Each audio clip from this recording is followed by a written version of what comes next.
Hello, pod-loving peeps with your hands in the air like you just don't care.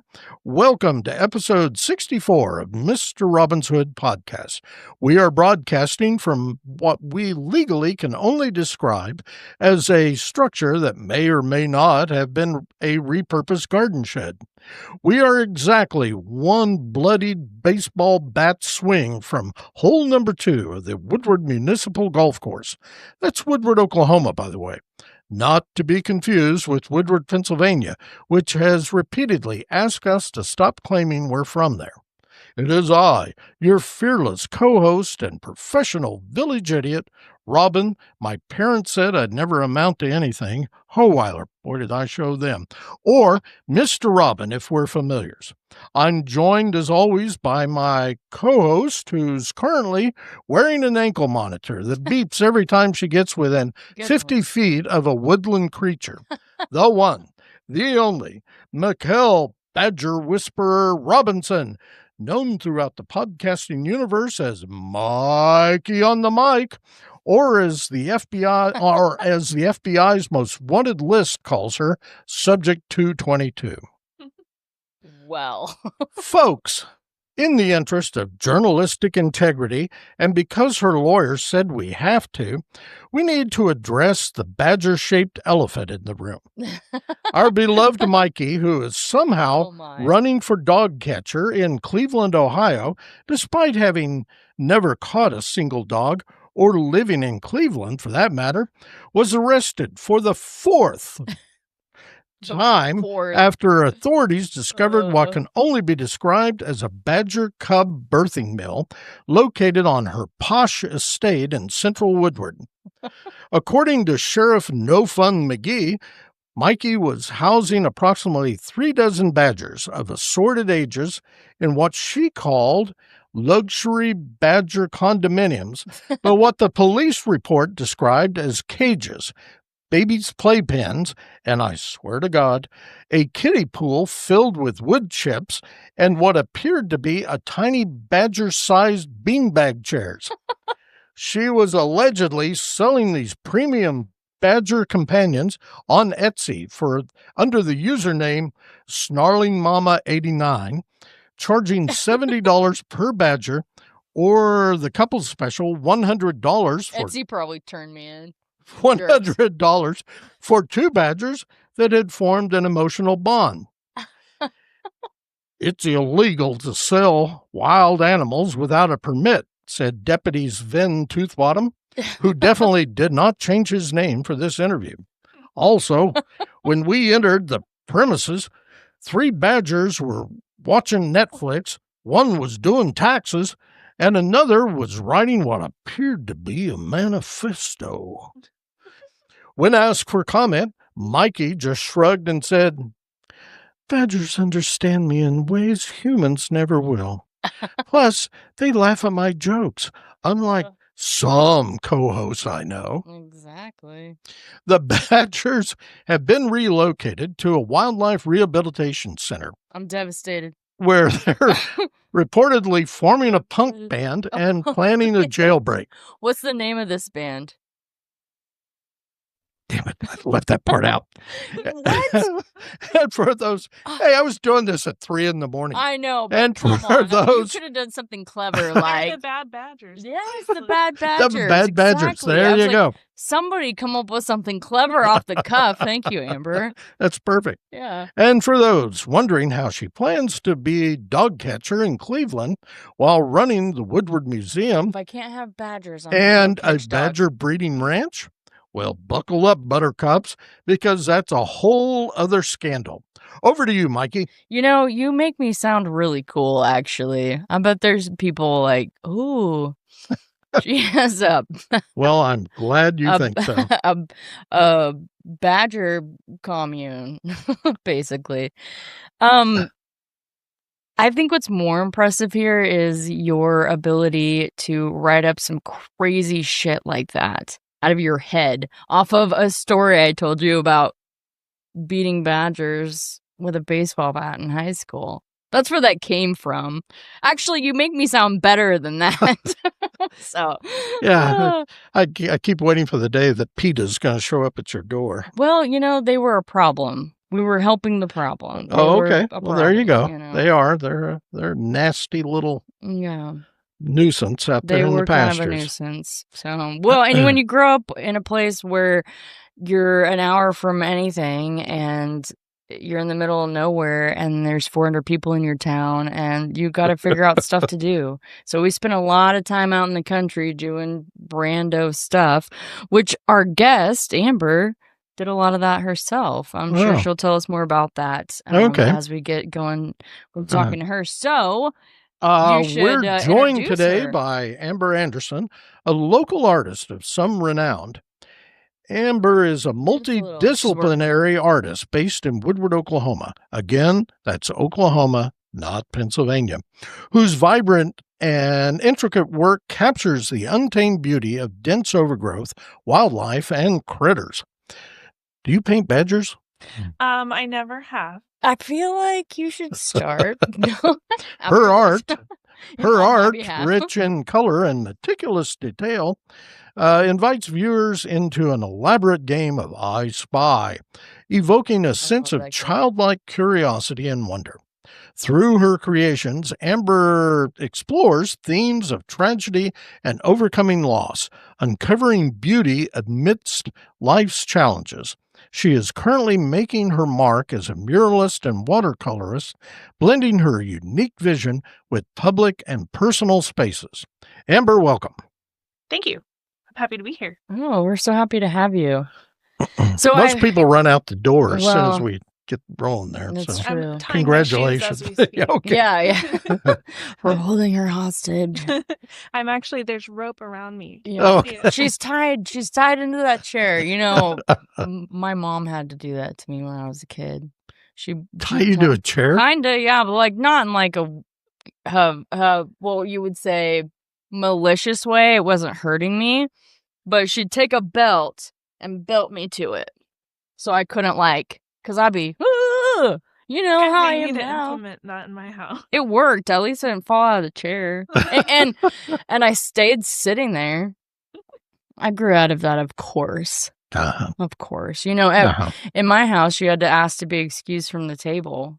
So that's what happens when you get belted to a chair as a child. Anyway, that's another story. We're here to talk to Amber about her, and I feel like her childhood probably played into her artistic path that she took. And that's usually my first question, Amber. So basically what we'd like to have you tell us is when you got interested in art, your age, kind of how that developed over the years.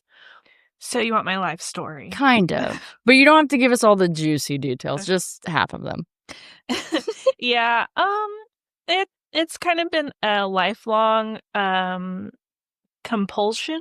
I understand that. Yeah. You can't help but just to create. Yes. Yeah. I think very my relatable. dad had drawings and stuff from when I was 2. Oh, wow. So it's been it's been your whole life. You don't know anything other than being an artist. That's all I know.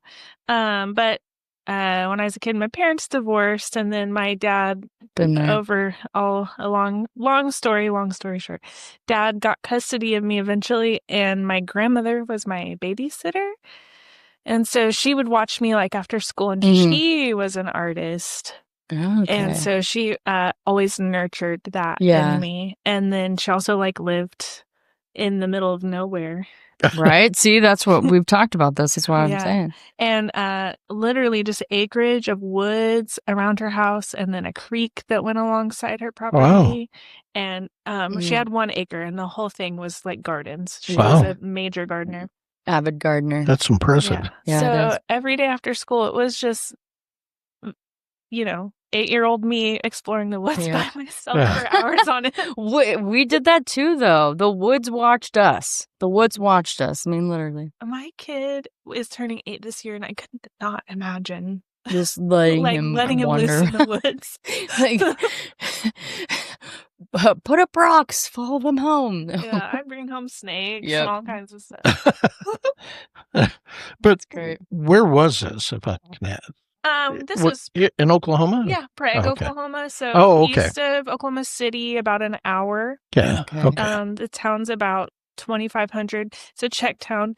Probably is supposed to be pronounced Prague. Right. Yeah. But we're Oklahomans, so it's Prague. Right. Prague. Right. See, it's like we had the yoga thing a few weeks ago, and I called it Namaste. And they called me out for it. It's namaste. I know that. It's the Oklahoma accent. So yes. Yeah. Which, yeah, that makes sense. Would you say it's more of a Southern accent or a Midwestern accent? Definitely not Midwestern. I will tamp that down every chance I get. And people look and say, well, you're kind of living in the Midwest. And no, maybe the Southwest. Or kind of Southern. Yeah, but I've always told people it's I-35 divides the state, both geographically and culturally. You get east of I-35, and there were people when I was a kid, they called that Little Dixie. I don't know if they still do that or not. But, no, I've never heard of that. Oh, yeah, well. Yeah. That must have been ages ago. Yeah. Swell. Exactly. See, we're teaming up on you now. Woo! Oh, goodness. So anyhow, back to talking to you about that. So you spent a lot of time in your grandmother's garden on her acreage, and I feel like that probably played into your subject matter. Yeah, absolutely. So grew up in a very Christian household. This is like very important for my grandmother to raise me along those lines. Right. And so every day before school, we'd wait for the bus and we would garden together and water, and we would also pray. And she was very much that motherly role. Right. For me. And in a way, I was like a garden that she was nurturing and fertilizing. That's a really good way to put that. So yeah, she taught me everything she knew about gardening and plants. I could like name all of the plants and the trees and all of those things. And so, yeah, definitely is one of those things that's like, I don't know, not necessarily forced upon me, but it's just like my culture. Right. So it's something that she was teaching you, but you kind of fell in love with it as well. Yeah, you kind of definitely maybe didn't know that you liked it until then. I mean, I understand that. I feel like that's kind of how I was with fishing. Like, my grandpa, even my dad had taken me when I was real little, and my dad was like, the fish just bite your line. It was just something that I didn't know I would love it, and I grew to love it. I love fishing. Well, I wear my outdoor expo hat. See it. Yeah, very impressive. Yeah, it's up here, by the way. I keep looking over there, and I'm like, anyway. I was telling Candy at the outdoor expo about this one time. My dad took me crappie fishing. Oh yeah. And as a kid, I was like not necessarily that excited to wait for something to happen. So I had a bobber, and I would like go play in the outdoors. Right, yeah. And then whenever I would look over and the bobber was like under the water, I would go check it out. My fish. Yeah, go get fish. Well, that happened, and when I reeled it in, it was a really tiny catfish. Oh, yeah, they're real cute when they're tiny. Those catfish. And we took that home and put it in our fish tank. Awesome. Oh no, I've done that before. Oh, that's awesome. Yeah. Yeah, we had maybe 4 fish tanks in our living room, and this one was a corner one. Holy cow! Really cool. Wow, that is cool. Yeah, I've had some fish tanks myself. I'm all about that. Yeah. I also like to eat fish, though. Fish is delicious in my mouth. And crappie's really good. We used to go crappie fishing in Missouri. My grandpa, he used to take us and my grandma on vacation to go fishing. We'd go vacation to fish. It was a whole thing. I feel like my dad took me fishing, like crappie fishing with him, because we had to get up at like 3 a.m. As like a lucrative measure, because if any of the guys that only caught a few fish not enough to take home to clean, they just gave them to me because I was like cute. Okay. Yeah, they're like, very good.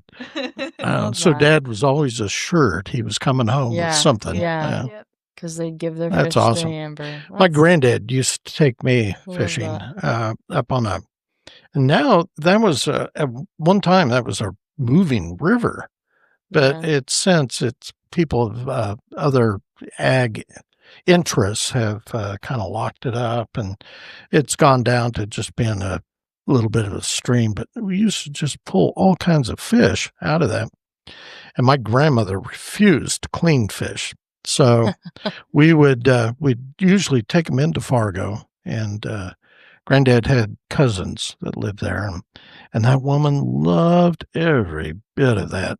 And we'd even take the we called them perch then, but bluegills, Bluegill, yeah. and bony little rotten fish. But her husband loved those for breakfast, so she was always so happy to get them.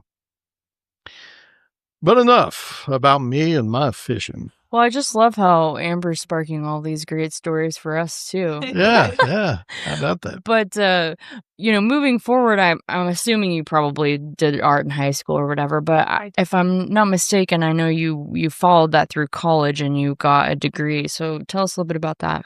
I did not get a degree. Oh, you didn't? No, My I bad. dropped out of college my junior year. Oh, I knew it was pretty close. So Yeah. sorry. It's okay. That's the thing about college. You don't have to go to be successful. I've always felt that way. And you're not the only person that has made that assumption. Yeah. My own college professor must have forgotten or not realized, but she asked me as an alum to speak to her business professional practices class, and she introduced me as an alum, and I was like, well, technically not quite. I'm not an alum, but close enough. She was like, don't tell them. But yeah, I got to talk about my quote unquote successes and all of those things. It was pretty fun. But yeah, I went to Washburn University, which is in Topeka, Kansas, and it's one of the only municipally owned interesting universities. Yeah. But I really enjoyed my time there. I just did a general BFA, even though I didn't graduate. That was what I was planning on doing. Right. But while there, I really fell in love with the art of printmaking. And the normal printmaking professor did not do etching, but we had an adjunct that did etching one summer, and I took that class.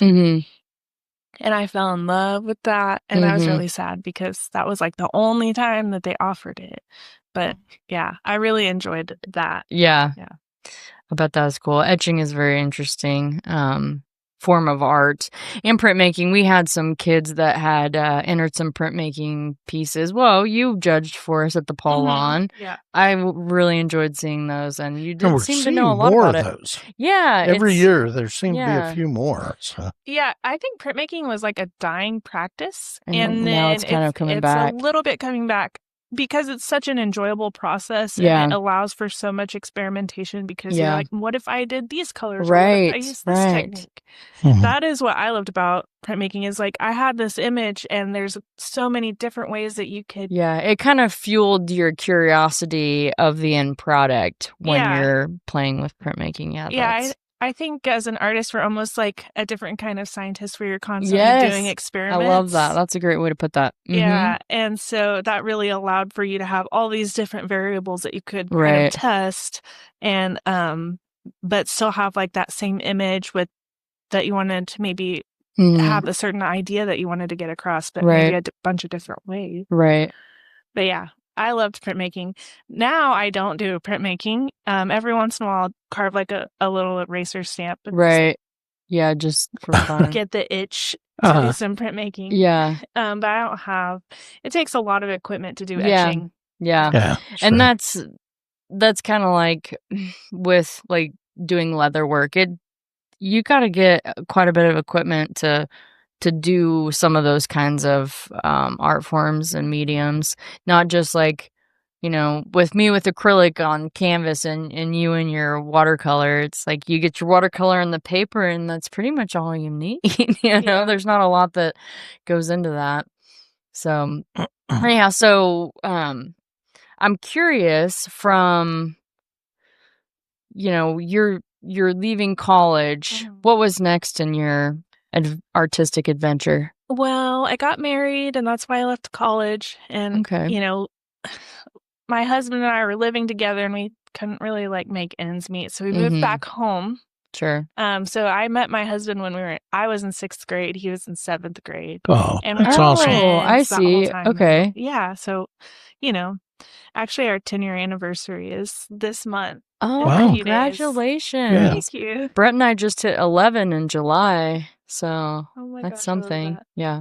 But yeah, we moved back to Oklahoma and got jobs, Yeah. basically. And so he went to work at this factory and I went to work at this bank. And I really didn't do anything artistically for a while until I had a miscarriage. Oh, And yeah. That's tough. yeah, it was really, really, really rough. And I didn't have, I'm not close with my mom. Right. It's not really something I can talk to my dad about. Right. I didn't really have somebody that I could confide in or work through those emotions with. And so I turned to art. It's actually where I picked up watercolor. At some point, we got a Hobby Lobby in the closest town. It was the only art supply store.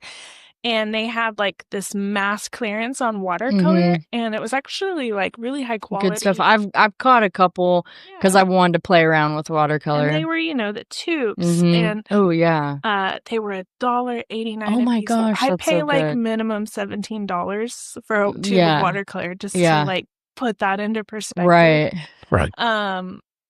And so I didn't even realize how good of a deal I was getting. Yeah. But, that was one of those experiments. I'd never done watercolor before. I was messing around with those and making work about miscarriage. And that's. Well, I've always said, and I will always continue to say, creating is a form of therapy. I mean, Sure, and any kind of creating, whether that's in paints and watercolors, or if it's in writing or singing even, it's for me, that's kind of what it's always been too. It's been something that I'm compelled to do. I can't not create. And if I don't give myself the time and space to do it, you're depleted almost, and you don't realize it until if I don't do it, I get even worse emotionally. You're already in a bad place maybe. Yeah. And then it just gets worse. But it was a pretty traumatic miscarriage that I had, and I was in the hospital having seizures. Oh no. And so even just working through the trauma. Yeah. Yeah. That's and the imagery that I experienced. Right. Yeah. It was a lot. Yeah. And you're finding art made it less a lot, even though it was still a lot. I understand where you're coming from there. Mind you, I don't know fully because I've never been in that particular situation, but I've had other situations and art's saved me many times. Yes. So yes, it has been that for me too. Well, I love that. When did you start really finding art as something that you wanted to do professionally? Right. So, after that happened, I continued working at the bank, and I would say it's probably something I always have wanted to do professionally because, to be honest, I'm not that great at having a normal job.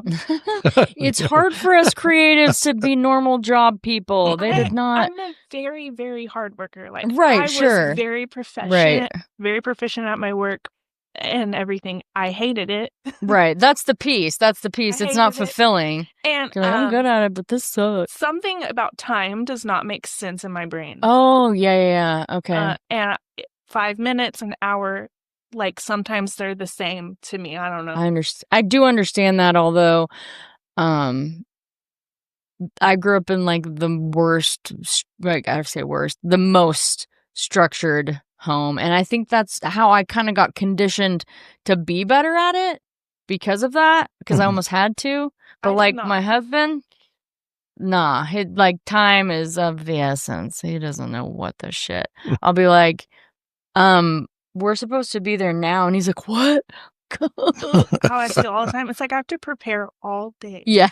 If I have to be somewhere. Yeah. Yes. That's him. I Yeah. so And so understand. I was not great at being on time. Yeah. And they did not like that. Yeah. Yeah, they usually don't, unfortunately. Darn them. Yeah, don't they understand that, like, I have my own life too? Yeah, exactly. It's like, I'm not living for this. No, It's funny. I'm not great at having a job. I gotta be completely honest about that. It's okay. We love pure honesty here. That's what this podcast is about, you know? Honesty is very important to me as a human being. Yes. Same. Sure, of course. Same. And there's nothing wrong with that. Yeah. Being, you know, not somebody who is up for the conventional workplace, so to speak. Well, I guess to answer your question about when I decided to do art, like, kind of as my job, a whole bunch of life stuff happened. Mhm. And one of those being that one of the children that I did have ended up being diagnosed with stage 4 cancer. And so, thankfully, he is doing good. And in October, good. he has his 3-year post-treatment checkups. So he's doing very good. That's great. But when we moved to Woodward, because I have a bunch of family here, Right.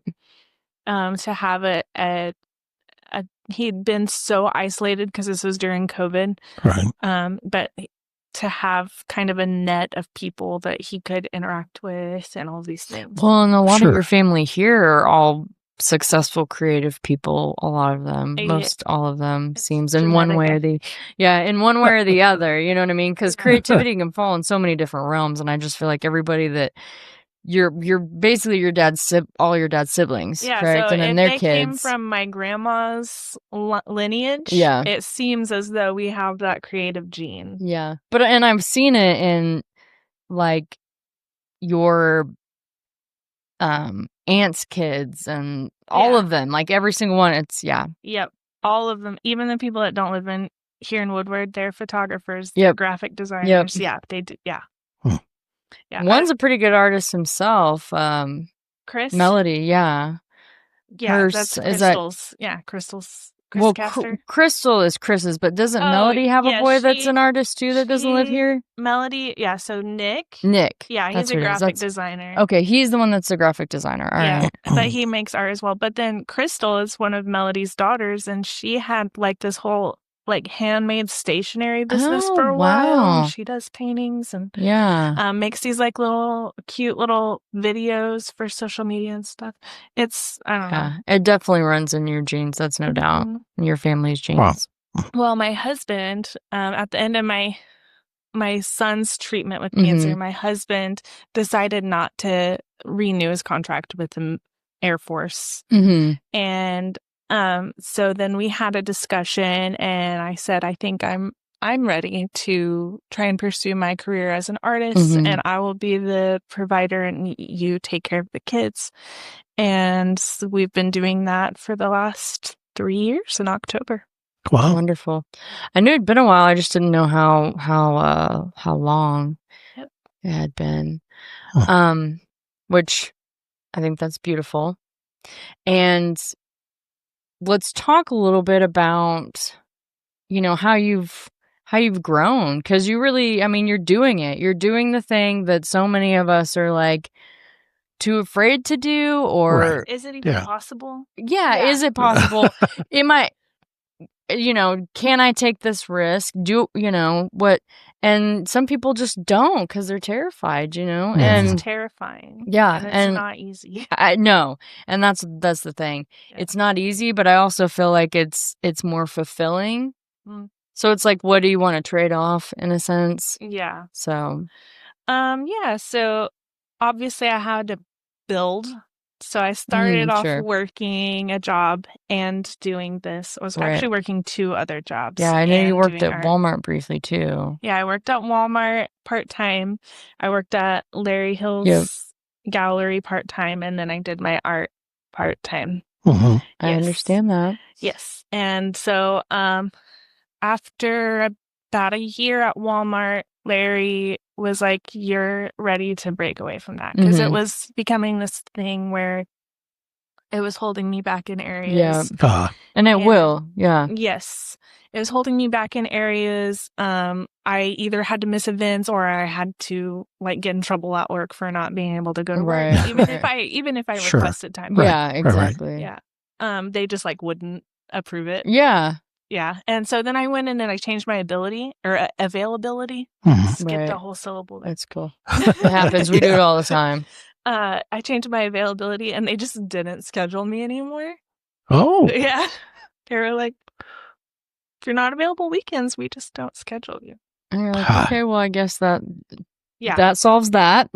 And I was like, oh, okay, you made the decision for me. And I guess that was easy. Yeah. So then I was working basically those hours that I'm no longer working at Walmart at Larry's. And I did that until last September, at which point I left and I am working for myself only / all of my clients at the same time. Right. But yeah, it's been really fun.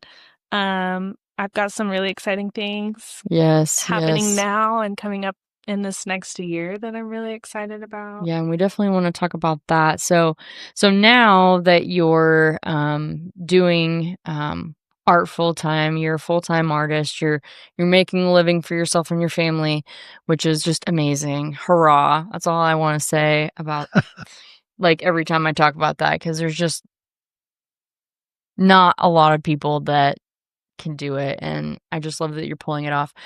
But you are, as Robin had said in his introduction, multifaceted. So you do lots of different things. Let's kind of talk about your mural work first. Highlights there, the things that you've been at, like the Sunny Dayz, which is a mural festival. So kind of tell us a little bit about that piece. Yeah. So, it started with Larry before I was working for him. He has the Court of Colors and he provides more or less a space for people to come paint a mural. Right. I painted a mural in my own home to kind of test that. I'd never painted one before, but that went extremely well for me. So then I went and painted one there as a way to build my portfolio. Right. I didn't get paid. He did provide the paint. Which is huge. Yes. Which, I didn't have that in my budget. So. Right. And that's when I painted that mural. And I think that was a big step in people seeing me as a professional artist. Right. It's a beautiful mural. I mean, it really, from the first time I saw it, I loved it. And like you said, to build your portfolio, that's smart. Sometimes you have to do things like that for free to be able to showcase. Unfortunately, yeah. But I mean, how will people see your value if you can't show it? But I also was working with a very limited palette because I just had like whatever scraps of paint were available. So that I made the best of what I had. I think if I were to be able to redo it, people would really, really love the mural. But yeah, that was my first mural. And then I was hired to paint a mural in Buffalo for like pennies, honestly. And so I painted a building on their main street. And then I painted the little mural at the thrift shop, which is kind of like a sign also. Right. But they tasked me with creating like the background image for that and everything. So I went very like simplified for that because I didn't want to draw away from the lettering. Right. Yeah, because it was kind of a logo also, or like a sign. A sign. Yes. So that was kind of like bridging sign painting and mural work. And then I met another artist named Red Dirt Rosie. Yep, I met Red Dirt Ponca Rosie City. as well. At the Ponca City Art Festival. And she had painted at Sunny Dayz that year. And I was like, I followed you online for a year or whatever. Can you tell me like about the Sunny Dayz Mural Festival? And she was like, it's coming to Ponca next year. You have to apply. And so I did. And it was like midnight. And I'm like laying in bed with my husband, checking my email, getting ready to put everything up for the night. And I get the email from Sunny Dayz that I was accepted. Awesome. And I literally like gasped and threw my phone out of excitement and scared the absolute living daylights out of my husband. That's how my grandma would call it. Scared the living daylights out of me. Yeah, I've heard that expression. He was like, "What is wrong?" I was like, "It's actually good." What is wrong? Yeah. But I was accepted, and then we later learned who our partners were, and I got to partner with Sophie Tuttle. She's a Boston-based muralist, and she also, all of her work is kind of about endangered species in a region. That. And that kind of fits with a little bit what you got going on. I don't know that you like specifically focus on endangered species, but I know some of them are. Yes. You kind of like all of them. I love them all. Like, I don't discriminate. Yeah, I love them all. I do like to highlight endangered species when possible. Sure. But she's also a realistic painter. You know, we had a lot in common. Yeah. And she's like painted all over the planet, I feel like. And so I was really intimidated, but excited to work with her. And then Sunny Dayz came around, and we get there and we meet each other, and we just like click. Oh, that's great. Yeah. And like, I mean, I'm not normally the kind of person that clicks. Like, I don't have friends from high school. I'll put it like that. I don't have friends from high school. Yeah, understand. And you know, making friends has always been really hard for me. So, the environment that Sunny Dayz creates, which I should probably talk about the festival itself. It's gender minorities and people that have experienced gender-based discrimination. So it's women and non-binary artists that they support through their mission. And so it's basically a group of very similar background people, and it makes it very easy for you to feel comfortable, to feel, you know, make friends, and it's really cool. And then they have all these, like, in the evening, every night's a different event where you get to like actually mingle, and it's not just work. So it's kind of like a little vacation where you get to paint. I don't know. Yeah, you get to paint, meet people, network, have a good time. Yeah. And it's people from all over the country and other countries too. Oh, that's cool. Yeah. And so meeting Sophie was like one of those things that kind of made me feel like a real professional artist, and working with her and her treating me like an equal made me realize I am an equal. And that was really cool. So it's kind of a turning point in your kind of career as I can do this. Yes. You know, we all doubt ourselves, I feel like, you know. Well, I know I do. Yeah, I mean, yes, we definitely do. And I am among those people. Yeah. But yeah, that it literally was the turning point for me. Like, okay, this actually is totally a viable option. Yeah, I can do this. There's a group of 50 people here that do this for a living. Do this, yes. Yes. And they travel the world doing this. And this is all they do. And one of the people that was there is Nico Cathcart. I feel like I've heard of him. Her.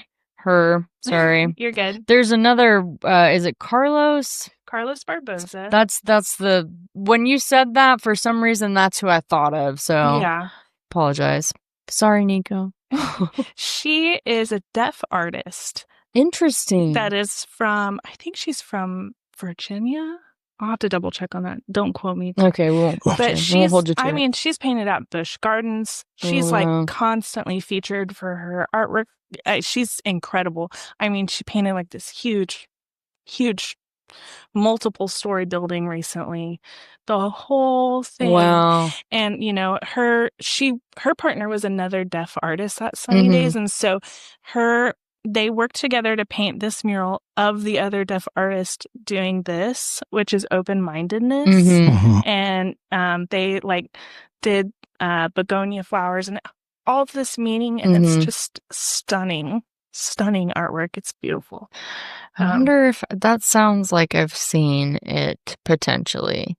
The other artist's name is Valerie. I may have. That just sounds like what you're explaining sounds like something I've seen. Mm-hmm. And Valerie is a ASL teacher, and like all of her murals are about sign language too. Oh, I see. Interesting.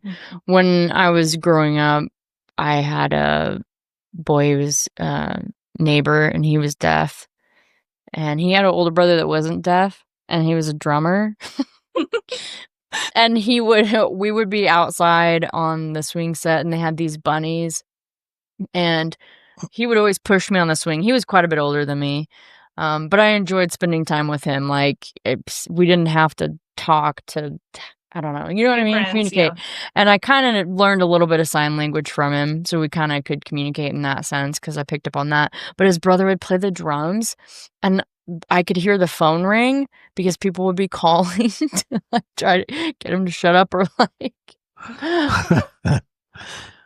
people would come to the door and like knock on it, and like the one time somebody called the cops, but like the brother, like my older brother and I would be like, "Hey dude, your phone's ringing," like, and he'd be like, I'm not doing it, but it's just funny because we'd be in the house and we'd hear the door, like people knocking on the door, and we're hanging out, and we're like, "Hey, the door," and he would just be like, "Yeah." He just like, he knew, but he couldn't hear it, so he just would like ignore it. And then his brother's up there like banging away on the drums. It's a whole crazy childhood memory, and that you talking about the deaf artists and ASL kind of brought me back to that point in my life. But anyhow, I'd kind of like to talk about your work is very unique. She's and like, thank you so much. the color, It really is. and I'm colorblind.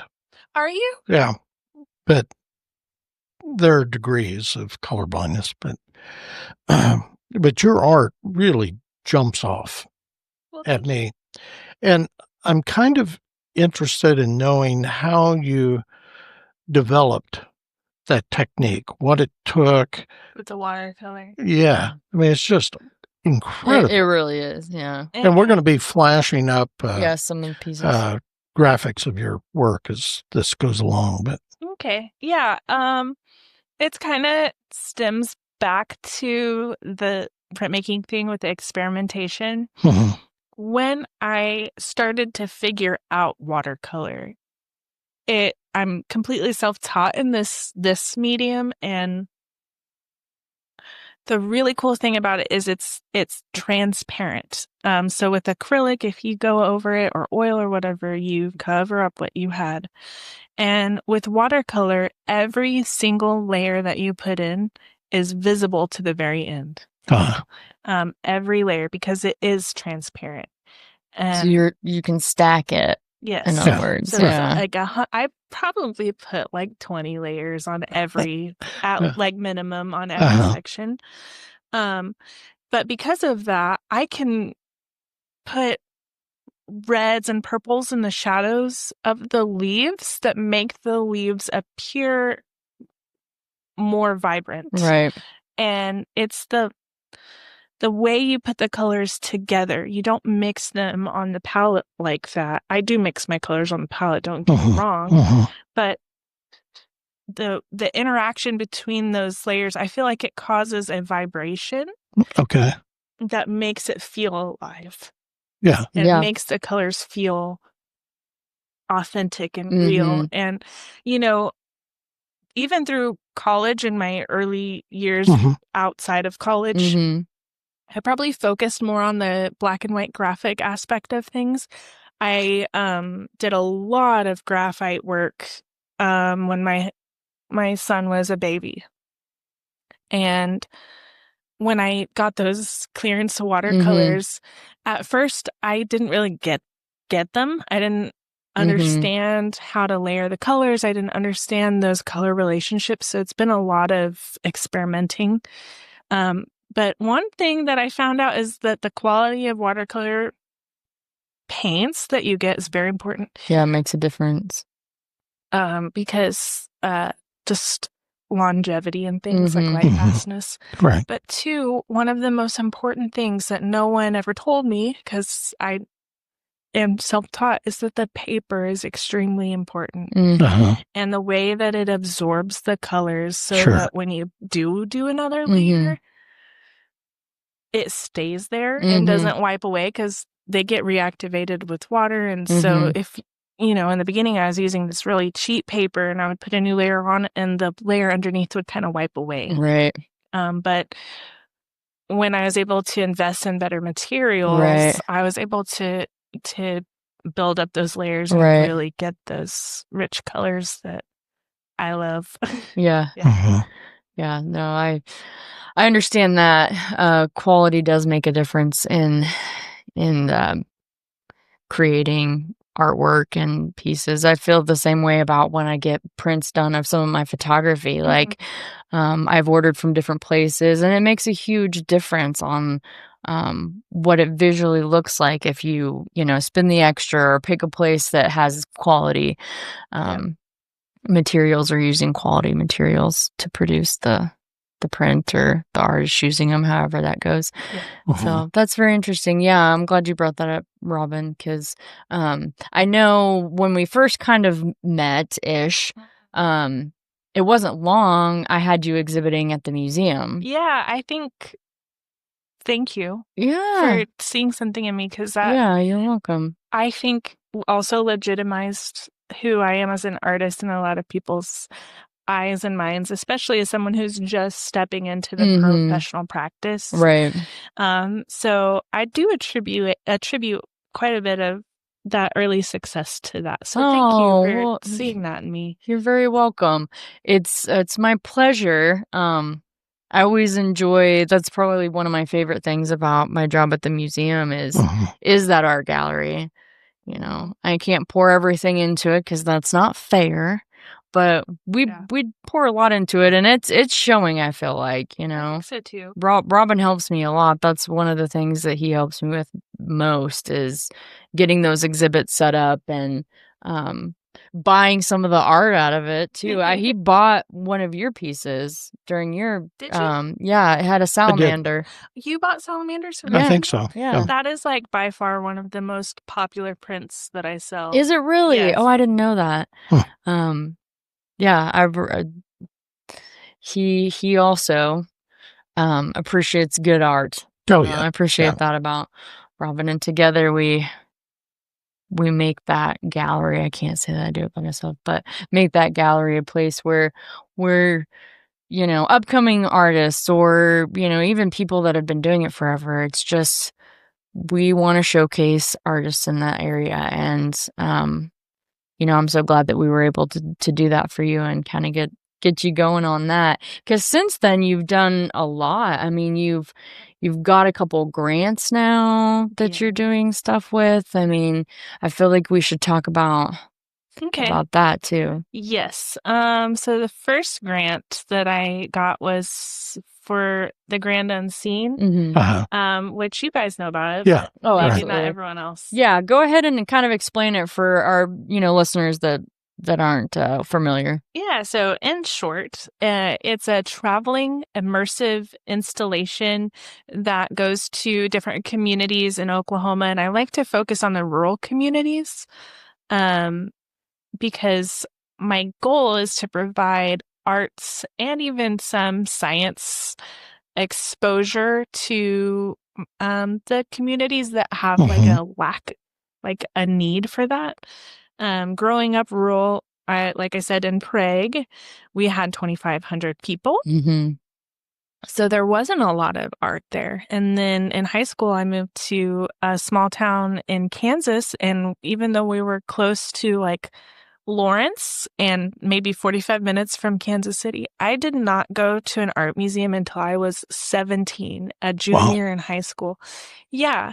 And my art teacher took us. And she and I had this amazing relationship, but, that's a whole other side story. But for the people like me, that experience has been cemented in my being. I mean, I remember looking so intently at just like the brush strokes and the colors, and my eyes hurt And that happens to me every time I go to Yeah. an art museum. My eyeballs You're are studying like it so sore. much. Yeah. Like work some sort of eye muscles I don't normally Yeah. work. But you know, I can still feel the experience of the huge rooms around me and the marble and the statues and the paintings. Like I can see it all and still take it in. And I'm not saying that my art is of that caliber, but to provide communities with an experience that they cannot get Yeah. otherwise. Right. That is my goal. Yeah. And sometimes it's that one experience for that rural kid to realize this is the path I want to go. Or maybe they find art and it saves them from finding drugs, you know? I mean, that's the most extreme sense, but it's true. That's the reality of that. Or maybe it's like when I went to Sunny Dayz and there's 49 other people that are doing this, and you can see yourself there with them and say, you know, maybe this is a real job. Yeah.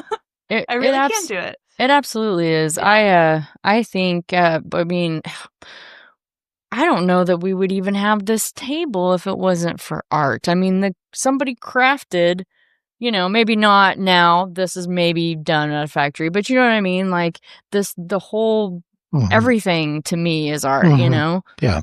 The concept of the design. Yes. And all this. It all kind of falls back to that. So it's, you know, easy for me to say. It's a really very important piece of anything we do in life. Yeah.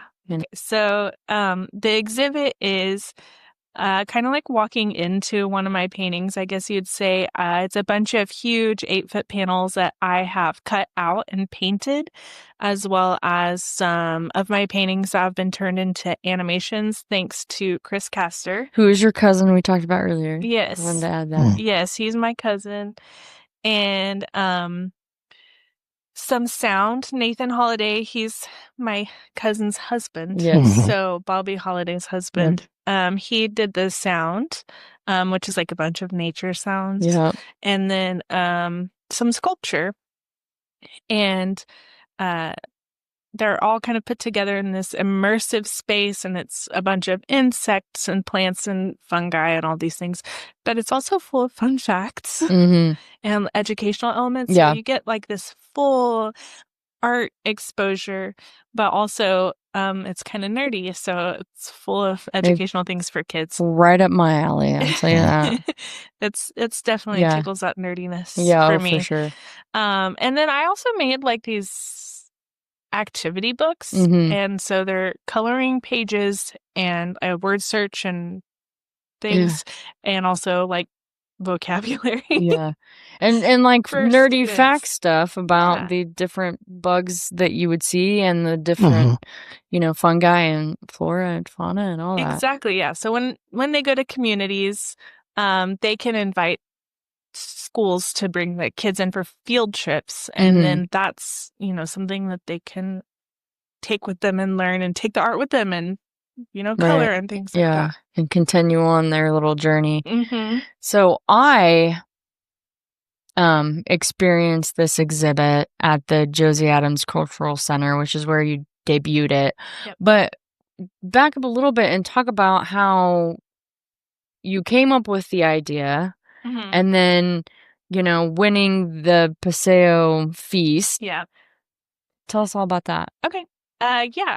So actually, last year I was a teacher at the Woodward Arts Theater Arts Camp. Oh, yes. Right. And after that, Candy Brossman, she's the director there, approached me and she said, "Have you ever thought about doing an immersive exhibit?" And I was like, well, I mean, yeah, hasn't everyone? I mean, it's crossed my mind. Yeah, but like, where do I start? Yeah. And she was like, what if we just brainstorm on it? And I think her brainstorm was quite different than what my brainstorm was. I think she's thinking a lot more like the Van Gogh experience, where maybe there's like a lot of my paintings that are projections and they're like moving around the room and bugs and things. I think that's what she envisioned. And me being me, I'm like, I got to paint. I gotta build something and paint it. I gotta be extreme about this. And so, I was like, I know, I will hand paint these gigantic 8-foot panels. I love it. Yeah. So it was just a brainstorm at first. Sure. And then any great idea, right? It's just a brainstorm at first. Yeah. But then the Paseo Feast grant came up. And I think it's the Feast stands for Funding Emerging Artists Through Sustainable something like that. Yeah. Tactics. I think it is tactics. Is it? I think it might be. I was like, techniques? That doesn't make sense. No. But basically, the Paseo Arts Association has a dinner, and everyone that attends the dinner, they upped it this year to $50. It was $40 when I did it. Everyone that attends the dinner pays $50, and $25 goes to their meal, and $25 goes to whoever the artist is selected. Yeah. So I was selected as a finalist, and which was there 5? There's 5 finalists. 5 finalists. That's right. Yeah, and so the day before, they're like, "Okay, we're gonna go do a run through practice to help you guys prepare." And I tried talking about my idea and my project, and I just broke down crying. That's hard for somebody who doesn't. I'm not a do public that. speaker. Yeah. I just and everyone else was fine. But over the course of that evening and the following day, I just really I practiced, and then the next day was the event, and all my friends showed up. Candy was there, Mikel was there. Yep. My friend Zadith, she's a muralist I met at Sunny Dayz, was there. Red Dirt Rosie, her name's actually Courtney Miller. She was there. My 2 best girlfriends were there, Lauren and Hannah, and then Courtney's sister came with her. And the show of support was so great, and I think really helped calm my nerves. And also, they had sangria. And that helps. That never hurts. Yeah, that never I'm hurts. super lightweight, so it was not strong at all. It Right. tasted like I was drinking juice. Yeah. But I think just enough to calm my nerves. Right. And I went up there, and honestly, I feel like I killed it. You did kill it. I was in their audience, oh my goodness, this is great. You did a really good job for somebody who doesn't do that on their. And I could not often. get through it the night before. Yeah, which I didn't know that part till after. And then at the end of the night, after everyone, talks about their project, every attendee gets this little token to vote for who they want to win. And they called my name, and I just bawled and tried to say thank you to everyone in front of. Yeah. I couldn't believe it. But it was $1,600, and that was the catalyst for getting the supplies that I needed to start.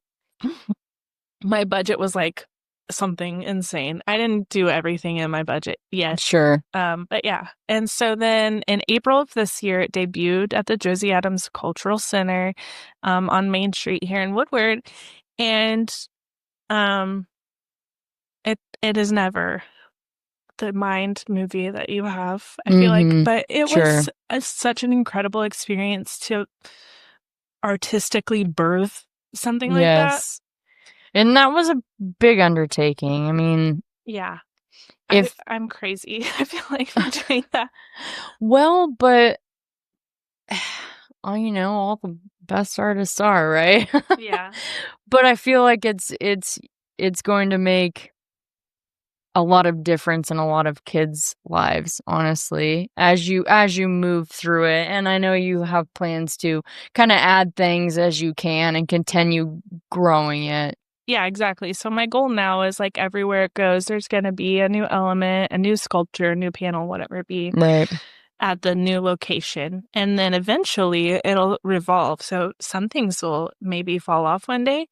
And the panels that I'm using are aluminum composite. It's a commercial sign material. And then I'm using mural paints. So it could potentially be an add-on for, community to have a mural in there. Right. Their community after the exhibit ends, they can have a piece of it forever. Oh, that's or, cool. Until the materials are no longer. Eventually. Yeah. That does happen. Yes. Love that about murals. Yeah. just cannot, it's that radioactive sun. That's for sure. But yeah, that was one I didn't think I was going to even be a finalist for that. Right. And then I won and I couldn't believe it. And it just... Yeah. I think there, in my just personal humble opinion, I think there was a lot of things that went into that, because one, it was such a unique idea. I'm sure people have done, similar things, so to speak, but at the same time, I don't know about it. You know what I mean? Yeah. In this part of the world, I feel like it was kind of a really emerging idea and something that really resonated with people, because you're wanting to share the love of and to teach kids about nature and how to nurture nature, and give them an experience that they can learn and experience art, and it be I don't know. I think that it being geared towards kids was huge. Yeah, I think that was really an important thing. And it's not like an adult can't. No, I think adults will love the shit out of it. I love the shit out of it. But honestly, I think depending on the age of the kid, adults love it more. Yeah, for sure.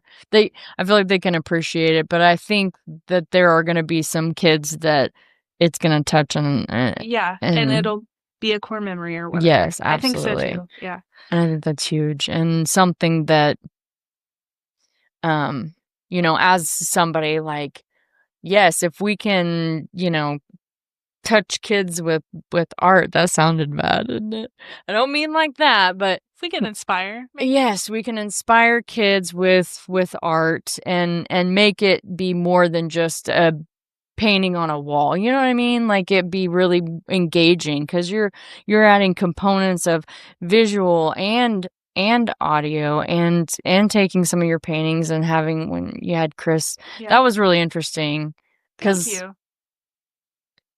Yeah, it was very stimulating in all these different parts, and really makes you feel like you were in a little forest. I don't know, you know what I mean? Yes. And it makes me constantly think of new ideas that I could implement. So I applied for another grant recently. Right. That you got. So excited for you. Thank you. I don't think it's fully sunk in. I'm sure. It's that fresh, huh? Yeah. It really is. But I have all these ideas. Oh, what if I implemented this? I implemented that. One of the things is motion activated sound. So as you approach maybe this painting or this, sculpture, whatever, if it made like a noise, like whatever noise the bug makes or whatever.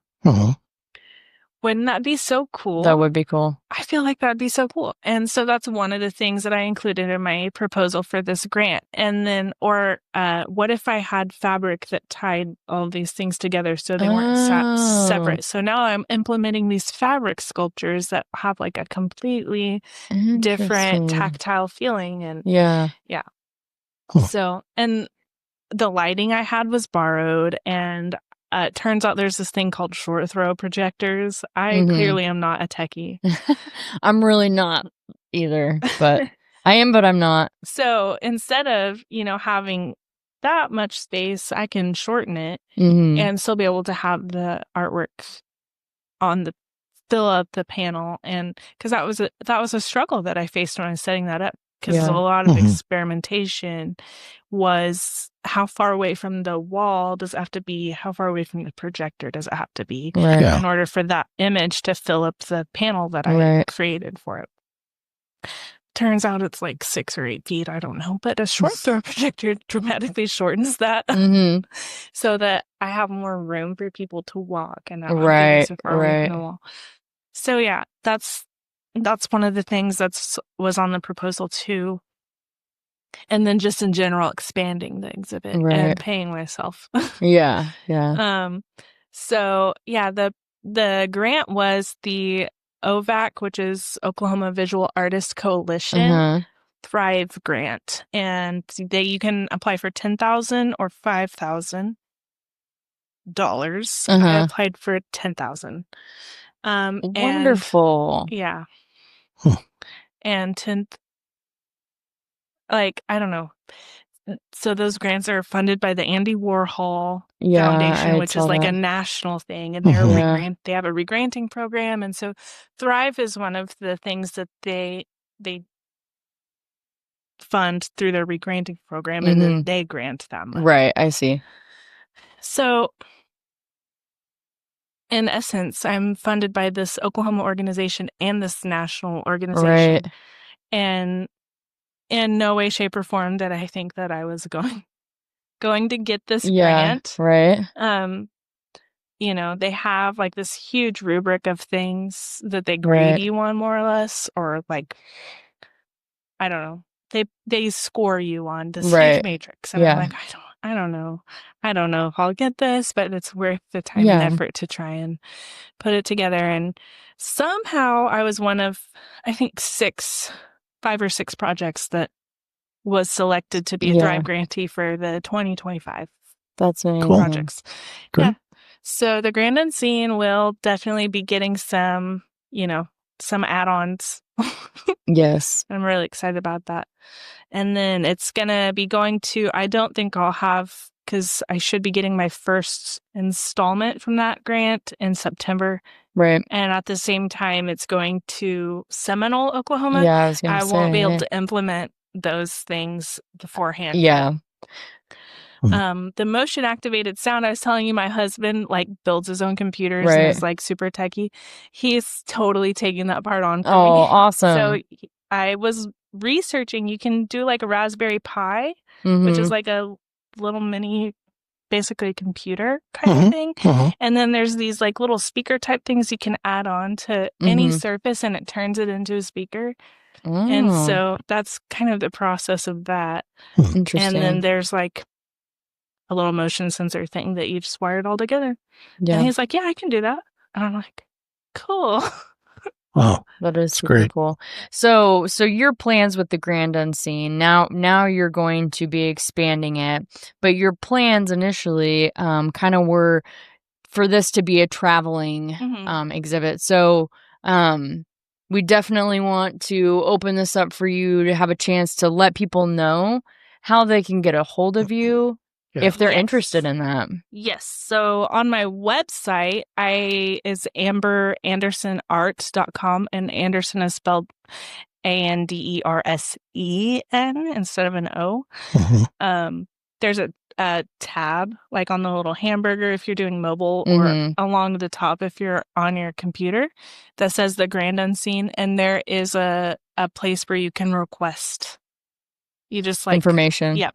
Perfect. Right on my website. Which that's another way that you can get a hold of Amber for anything, because I know you do commissions. One of your biggest things that you love doing is murals. I know. Yep. And murals can make a lasting impact on your community and, all the other things. Yeah, don't get me started on the ways that murals can impact you. I know.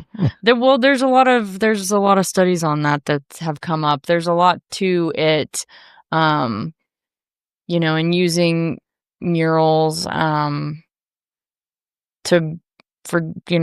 tourism purposes too. I mean, people will just go to your town to see your murals. That's true. Actually, recently when I went to Colorado for an art festival, my friend was from this town, and so she was kind of like leading the way, but she took me through different towns based on whether or not they had public art.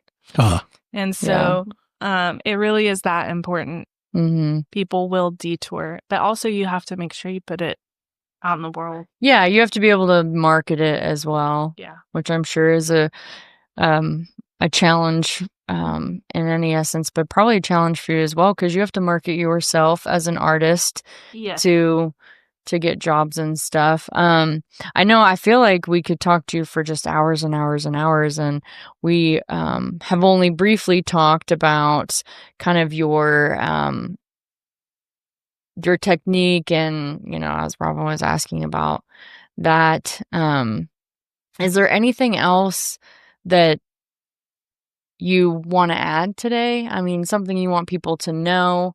Because I feel like this is one of those that we're going to have to just bring you back at some point. You're going to have to be a repeat guest.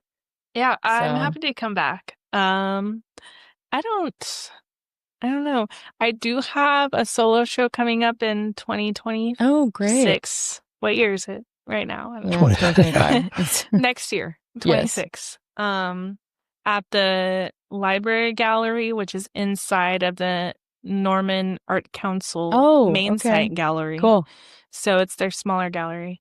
And that is based on biodiversity and representing that through my paintings. And then again, the same concept will be going to the Leslie Powell Gallery in Lawton. And so March and April, and then May and June of next year. So those are just two of the things that I'm doing. And then the Grand Unseen is going to Seminole, and it'll open September 8th through October 10th. And then all of that stuff, I will be updating my website and social media with updates as I build add-ons to the Grand Unseen and as I create new artworks and stuff. Right. And people can follow me there. It's also Amber Andersen art. Yeah. Yeah. Other than that, I don't know what else.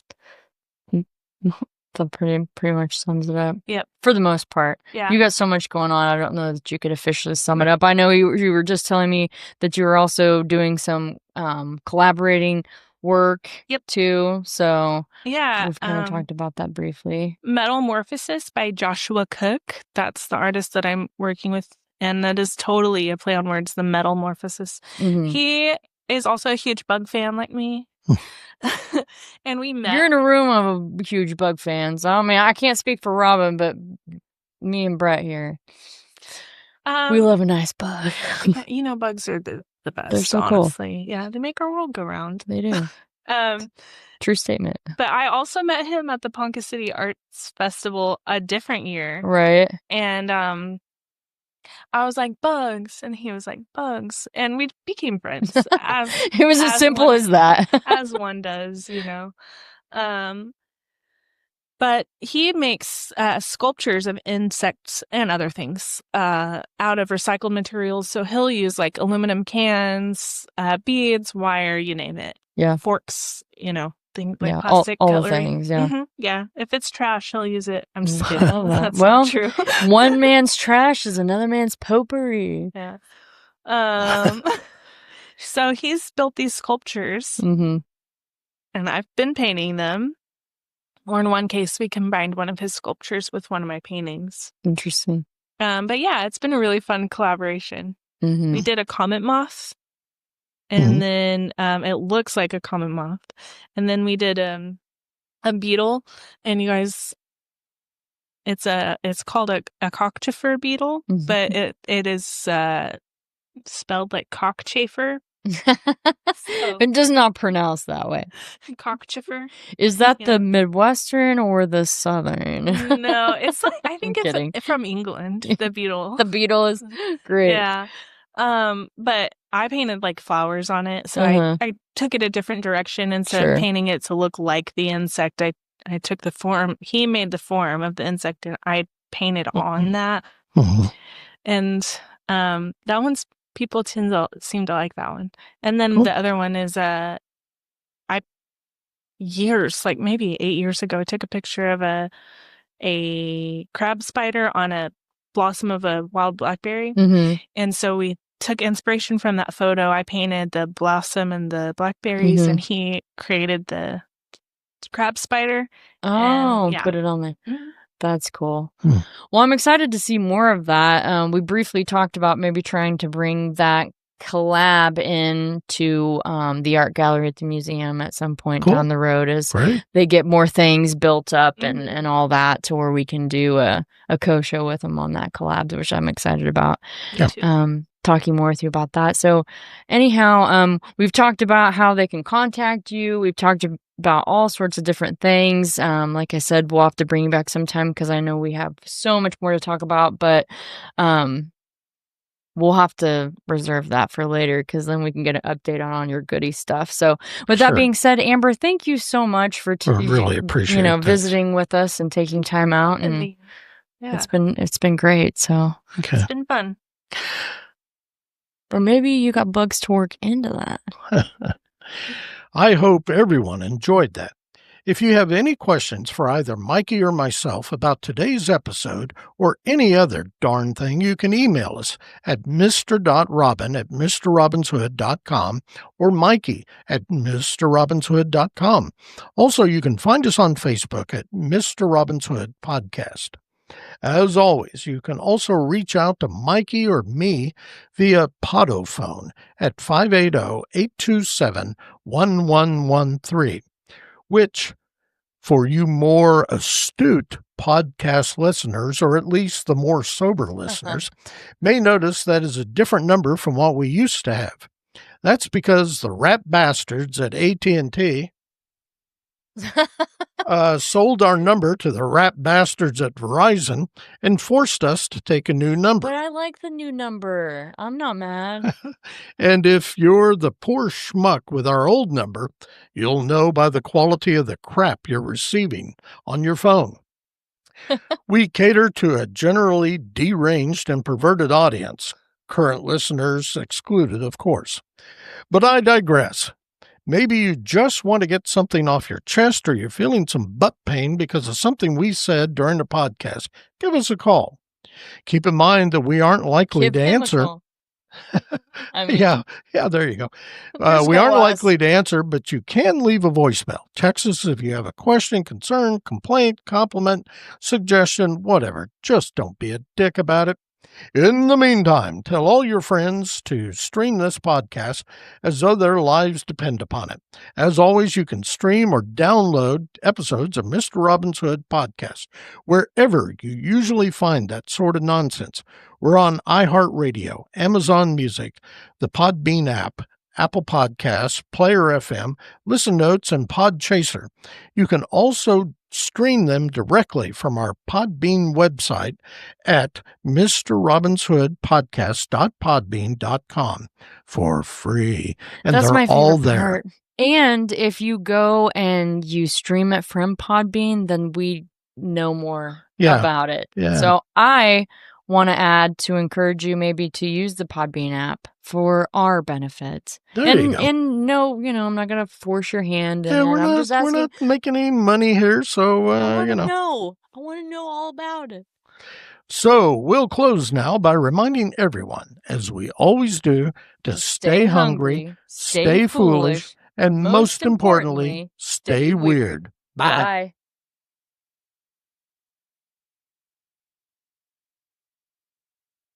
Bye.